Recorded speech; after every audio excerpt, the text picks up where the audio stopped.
Hey, I'm Grace Roberts, and this is my presentation on metaphysical poetry. So, what exactly is metaphysical poetry? Metaphysical poetry relays the highly intellectual philosophies that a poet has about life and reality and all things in it.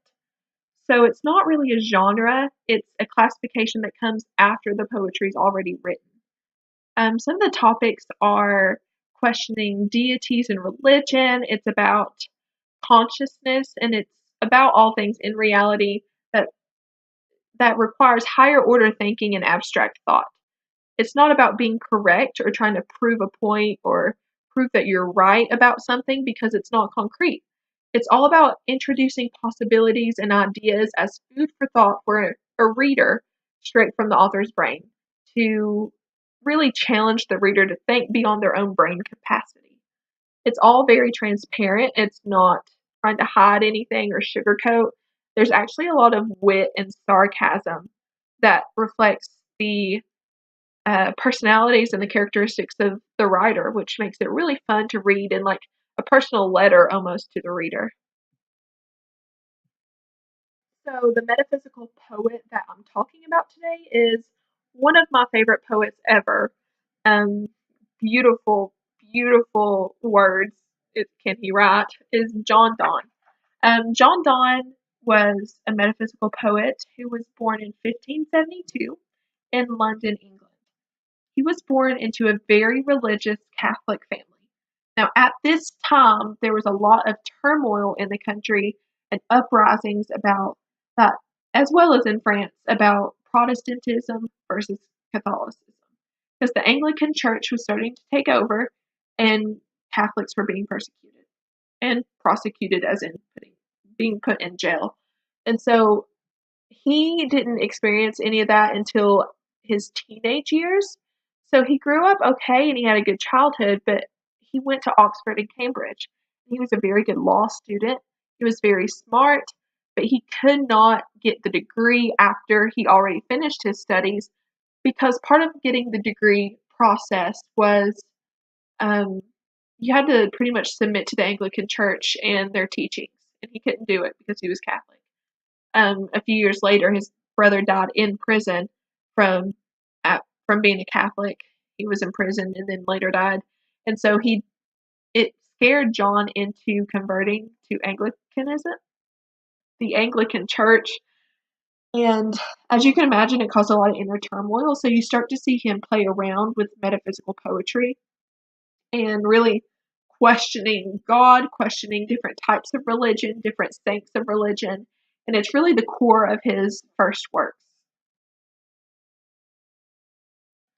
He ended up being very successful in the law world. He did get his degree after he converted, and he had a seat in Parliament for Queen Elizabeth, which was huge and very successful. But something very dark happened afterwards. He had a marriage to a woman named Anne Moore, and his parents, as well as hers, did not give their blessing for this wedding. Um, they were not allowed to get married, so they had to get married in secret, and they hid it. And since there was no dowry from her family, they were broke.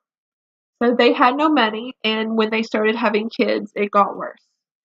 And you can't really hide it anymore after you have kids, and there's kids running around, and you know who their parents are. And so they lost a lot of friends as well. And so he was very isolated, he was broke, he was lonely, and he was put into a really dark place. So during this time of his life, you see even more questions of the universe, of existence, of love, of the idea of money, and you see all of this work start to pop up and be published and be written in his epil- um, elegies and epilogues and all kinds of poetry because of this deep sense and for questioning reality and consciousness in the universe, as you see in the rest of metaphysical poetry. His wife later died. On their 12th child, she had complications. The baby ended up being stillborn, which was really sad. And she ended up dying as well. So he was left alone with his children, and he felt even more alone because he didn't even have Anne anymore. And it led him to an even darker place with more emotional, uh, tranquil. It was just really dark. It was really bad. And he had like this peaceful darkness that he related his poetry, as well as anger from his parents, because he felt that all of his problems were from the disapproval of his marriage. Later in his life, he really feared death. He didn't have a good feeling about death. He didn't know what was going to happen. And so you see a lot of work from him about his fear of death. And that's where his work ends, is when he dies, talking about his fear of death. In his life, we saw a lot of highs and lows, which is familiar to all of us. So it's not like he was some genius philosopher who was above everybody else.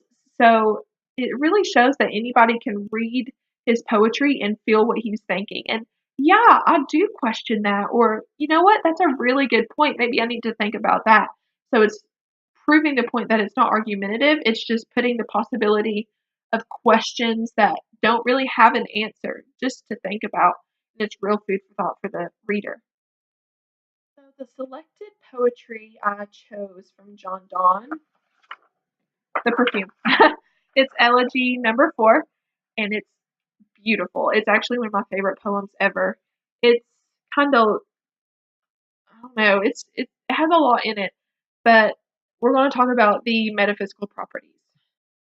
So to quickly summarize, it's basically a young couple that have a forbidden love, and at first they can hide it really well, but later they're found out by the man uh, having the perfume of the bride on him, and so everybody smells it, including the parents, and they're found out. It's pretty obvious to see that the forbidden love is taken straight from his real life circumstance with Anne Moore. Um, it's really, it was written during that time, and it was a dark place for him. So there's a lot of anger that you can read, and it comes up very quickly. You almost read it quickly because it's just idea after accusation after um, thought after thought after question. And it's a 72 line poem, so it's pretty long, but it's written in couplet form, which makes it very smooth to read. There's a good rhyme sequence, um, and there's a lot of talk of the father figure.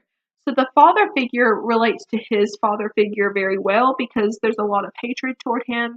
And the line that obviously talks about that is, which, if in hell no other pains there were, makes me fear hell because he must be there. As in, he fears hell because he knows his father's there because he did not approve the love. And so there's nods to religion, there's nods to hate, there's nods to all of these inner emotions that are coming out. There's also a lot of metaphors and comparing things that are blasphemous to compare. There's a mother figure in here that he calls immortal because she's in bed so much that she might as well be dead. And so it's comparing her laziness and bed death to immortality, and so it's easy to get past her pretty much, and it's not hard to fool her with their love.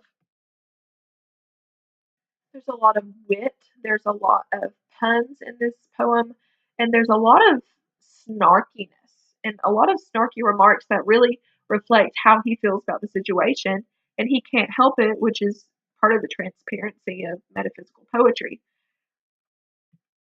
Another line that shows the snarkiness would be, so am I by this traitorous means surprised, by the hydroptic father catechized, though he had wont to search with glazed eyes as though he came to kill a cockatrice, though he hath oft sworn that he would remove thy beauty's beauty and food of our love, hope of his goods, if I with thee were seen, yet close and secret as our souls we've been.